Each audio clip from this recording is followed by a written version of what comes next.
Imagine ver sua vida virar de cabeça para baixo, de um dia para o outro. Tudo o que você conhecia, seus planos, sua liberdade, seu lugar no mundo, de repente se perde. Você se vê isolado, em um ambiente estranho, rodeado por pessoas que não conhecem sua história e que não se importam com sua dor. Nada faz sentido. Você fez o que era certo, e mesmo assim, foi tratado como se tivesse feito o pior. Agora imagine passar por tudo isso sem ouvir uma palavra de Deus. Nenhuma explicação, nenhuma resposta visível, nenhuma saída fácil. Apenas o desafio de continuar firme, de manter a consciência limpa, de confiar que Deus está presente, mesmo quando Ele parece estar em silêncio. Este capítulo da Bíblia não fala de conforto imediato nem de recompensas rápidas. Ele fala sobre viver com integridade quando o mundo ao redor parece desmoronar. Fala sobre ser fiel quando ninguém está olhando. Fala sobre um Deus que vê e que está presente mesmo nos lugares mais escuros. Gênesis, capítulo 39. José foi levado para o Egito, e Potifar, oficial do faraó, capitão da guarda egípcio, comprou José dos ismaelitas que o tinham levado para lá. O Senhor estava com José, e ele se tornou um homem próspero. Ele vivia na casa de seu senhor egípcio. Potifar percebeu que o Senhor estava com José, e fazia prosperar tudo o que ele realizava. Assim, José achou favor diante dele e o servia. Potifar o colocou como responsável por sua casa e confiou em suas mãos tudo o que possuía. Desde o momento em que Potifar o colocou como responsável de sua casa e de tudo o que tinha, o Senhor abençoou a casa do egípcio por causa de José. A bênção do Senhor estava sobre tudo o que ele possuía, tanto em casa como no campo. Por isso, Potifar deixou tudo o que tinha aos cuidados de José e não se preocupava com coisa alguma, a não ser com o que comia. José era um jovem bonito de porte e de aparência. Depois de certo tempo, a mulher do seu senhor pôs os olhos em José e lhe disse: "Deite-se comigo." Mas ele recusou e disse à mulher do seu senhor: "Meu senhor não se preocupa com coisa alguma da casa, e tudo o que tem confiou às minhas mãos. Ninguém é maior do que eu nesta casa, e ele não me negou coisa alguma, a não ser a senhora, porque é mulher dele. Como, pois, cometeria eu tamanha maldade e pecaria contra Deus?"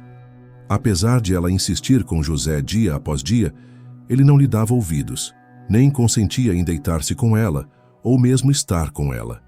Um dia, ele entrou na casa para fazer seu trabalho, e nenhum dos empregados da casa estava ali. Então, a mulher o agarrou pela roupa e lhe disse: "Deite-se comigo." Mas ele deixou a roupa nas mãos dela, saiu correndo e fugiu para fora. Quando ela viu que ele tinha fugido, deixando sua roupa nas mãos dela, chamou os empregados de casa e lhes disse: "Vejam, ele nos trouxe um hebreu para nos insultar. Ele entrou para deitar-se comigo, mas eu gritei em alta voz. Quando ele ouviu que eu levantava a voz e gritava, deixou sua roupa ao meu lado, saiu correndo e fugiu. Ela guardou a roupa com ela até que o marido voltou para casa. Então contou-lhe a mesma história. O escravo hebreu que você nos trouxe veio até mim para me insultar. Mas quando levantei a voz e gritei, ele deixou a roupa comigo e fugiu para fora. Quando o senhor de José ouviu o que sua mulher lhe disse, foi assim que o seu escravo me tratou. Ficou muito irado. Então o senhor de José o mandou prender e o colocou na prisão onde ficavam os presos do rei. E assim, José ficou ali. Mas o Senhor estava com José, estendendo sobre ele a sua bondade e fazendo com que ele encontrasse favor aos olhos do carcereiro. Este confiou a José todos os presos que estavam na prisão, e ele se tornou responsável por tudo o que se fazia ali. O carcereiro não se preocupava com nada do que estava sob os cuidados de José, porque o Senhor estava com ele e fazia prosperar tudo o que ele realizava. Agora vamos entender o significado deste capítulo da Bíblia. Gênesis 39 nos conduz a um episódio marcante na vida de José, que foi vendido como escravo por seus próprios irmãos e levado ao Egito. Esse capítulo não apenas continua a narrativa de sua trajetória, mas também revela com profundidade a presença constante e soberana de Deus, mesmo nas circunstâncias mais adversas. José, agora na casa de Potifar, um oficial de alta patente do faraó, encontra-se em uma terra estranha, em condição de escravo, sem família, aparentemente sem esperança. No entanto, o texto se apressa em declarar uma verdade poderosa. O Senhor estava com José. Essa afirmação molda toda a narrativa. A prosperidade de José na casa de Potifar não vem de sua habilidade natural, embora ele fosse de fato competente. Ela vem, antes de tudo, da bênção de Deus sobre ele. A providência divina está claramente em ação. José é bem-sucedido em tudo o que faz, e Potifar, percebendo isso, lhe confia toda a administração de sua casa. O Senhor, em sua misericórdia, faz com que até mesmo a casa de um egípcio seja abençoada por amor ao seu servo.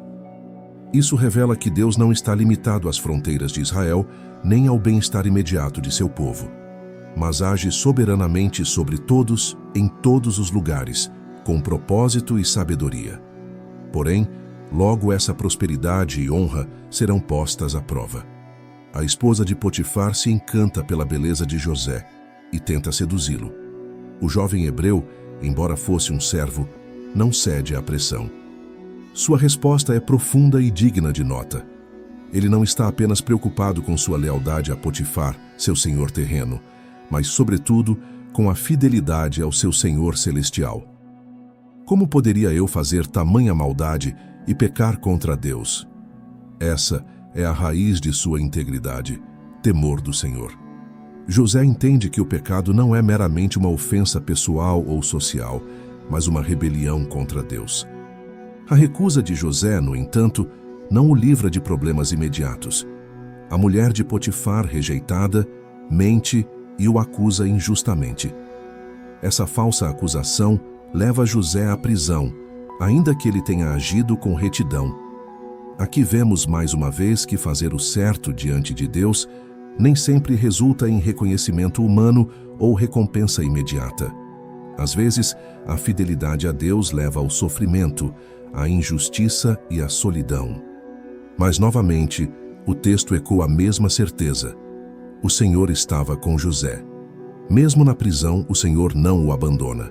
José continua a ser alvo da graça e da providência divina. Deus faz com que o carcereiro confie plenamente em José, e ele novamente prospera, mesmo num ambiente escuro e degradante como uma prisão egípcia.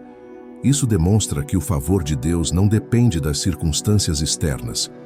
O cuidado divino é constante, firme e eficaz, mesmo quando tudo parece indicar o contrário. Ao longo de todo o capítulo, a história de José é um testemunho poderoso do governo soberano de Deus. Embora ele esteja sendo injustiçado e humilhado, não há um momento sequer em que Deus esteja ausente. O Senhor está com ele tanto no palácio quanto na prisão, dirigindo silenciosamente a história para cumprir seus propósitos. José não entende ainda tudo o que está acontecendo, mas Deus está preparando o caminho, não apenas para sua exaltação futura, mas para preservar muitas vidas, como veremos adiante. Este capítulo nos ensina que a presença de Deus não é sinônimo de uma vida fácil, mas sim de uma vida segura sustentada por sua mão. Mesmo em meio à injustiça e ao sofrimento, o Senhor age, guia, sustenta e transforma. José está sendo moldado, treinado e purificado. Sua fidelidade e caráter são provados no fogo da adversidade, para que ele possa mais tarde cumprir o papel que Deus preparou para ele. Agora, vamos pensar um pouco nas lições que podemos aprender com este texto bíblico. A história de José em Gênesis 39 nos convida a refletir profundamente sobre como nossa vida, ainda que marcada por dor, injustiça ou abandono, não está fora do controle de Deus. Uma das lições mais impactantes que podemos tirar deste capítulo é que a fidelidade do Senhor não está limitada à nossa geografia ou condição social. José foi tirado da sua terra, vendido como escravo, afastado de tudo que lhe era familiar. Mas isso não foi capaz de afastá-lo do cuidado divino. A presença de Deus não é um sentimento subjetivo, mas uma realidade objetiva e sustentadora. Isso nos conforta em tempos em que tudo à nossa volta parece ruir. Quando nos sentimos esquecidos, quando somos colocados em situações difíceis, quando enfrentamos rejeições ou traições, ainda assim, o Senhor está conosco. E sua presença não apenas consola, mas transforma, abre portas e estabelece propósitos eternos, ainda que temporariamente ocultos aos nossos olhos. Outra verdade que nos toca profundamente é o exemplo do temor de José. Ele não resistiu ao pecado apenas por força de vontade, ou para manter uma boa reputação. O coração dele estava comprometido com Deus. Sua maior preocupação não era se seu ato seria descoberto, mas que ofenderia a santidade de Deus. Isso nos ensina que a batalha contra o pecado começa no coração, no lugar secreto da reverência a Deus. Quando tememos ao Senhor mais do que tememos as consequências humanas, tornamo-nos capazes, pela graça de Deus, de dizer não ao que é perverso, mesmo que isso nos custe. A santidade não é uma escolha conveniente, é um compromisso custoso, mas glorioso. Também aprendemos aqui que ser fiel a Deus não é garantia de uma vida tranquila ou livre de sofrimento. José fez o que era certo, mas acabou preso por causa disso. A fidelidade a Deus muitas vezes nos coloca em conflito com o mundo. O que este capítulo nos mostra, porém, é que nenhuma injustiça pode frustrar os planos de Deus. Quando somos mal interpretados, caluniados ou sofremos perdas por nos mantermos firmes na verdade, podemos lembrar que o Senhor é justo e governa todas as coisas com propósito. Ele não desperdiça o sofrimento dos seus filhos.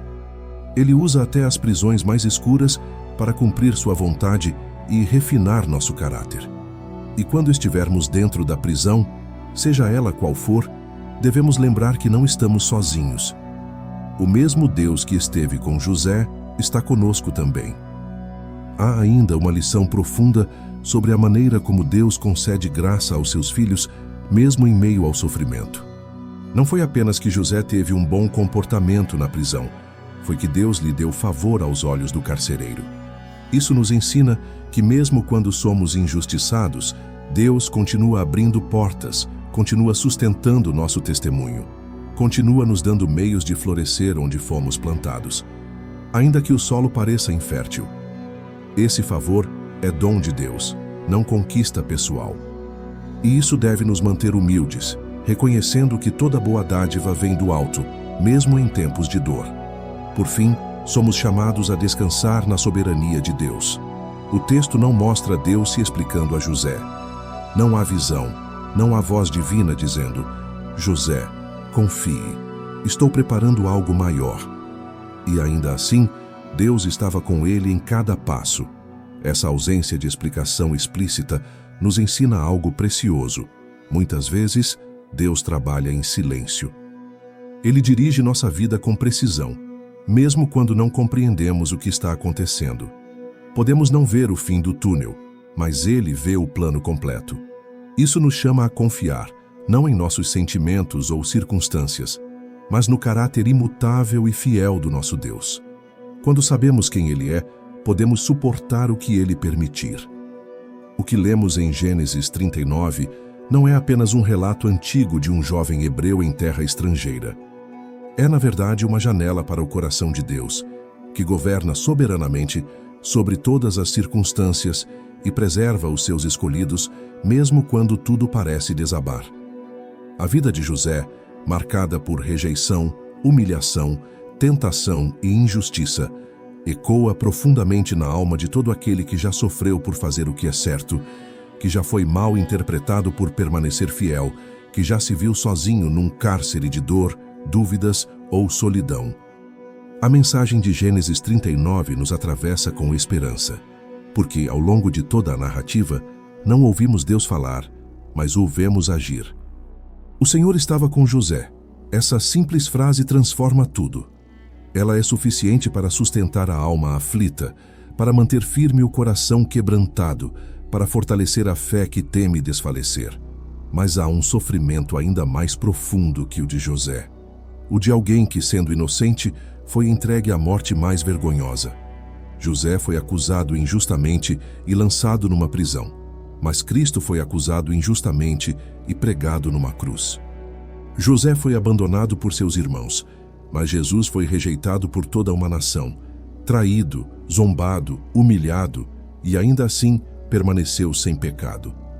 José sofreu em silêncio, confiando em Deus. Jesus, no Getsêmani e no Calvário, sofreu intensamente, clamando ao Pai, mas também se entregando voluntariamente por amor. E o seu sofrimento foi tão extremo que no jardim do Getsêmani, seu suor se transformou em gotas de sangue. Tamanha era a agonia que enfrentava ao carregar de forma consciente o peso do pecado do mundo. Lucas capítulo 22, versículo 44.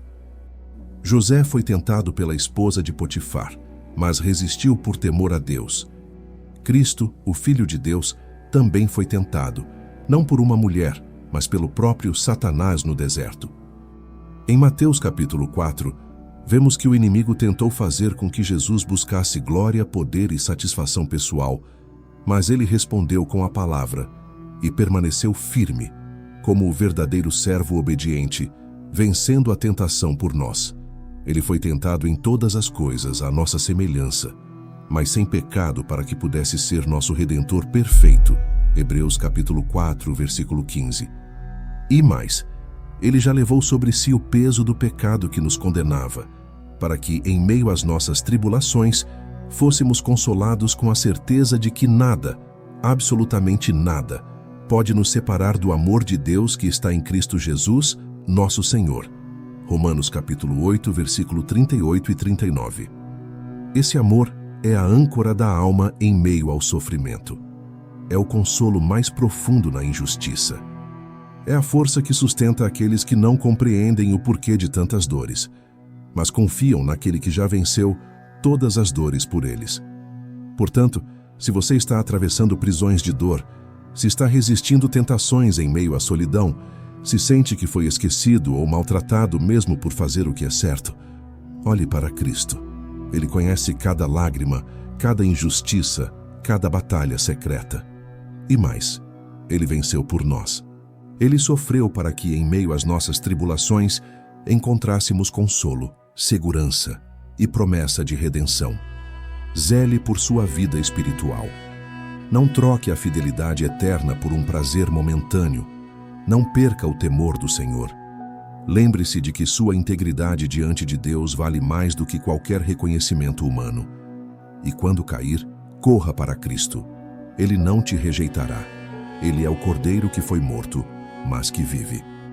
Ele é o nosso sumo sacerdote que intercede por nós diante do Pai e que jamais nos abandona, mesmo quando o mundo inteiro nos virar as costas. Que o Deus que esteve com José, que sustentou seu servo nas sombras da prisão, esteja com você em cada passo do caminho.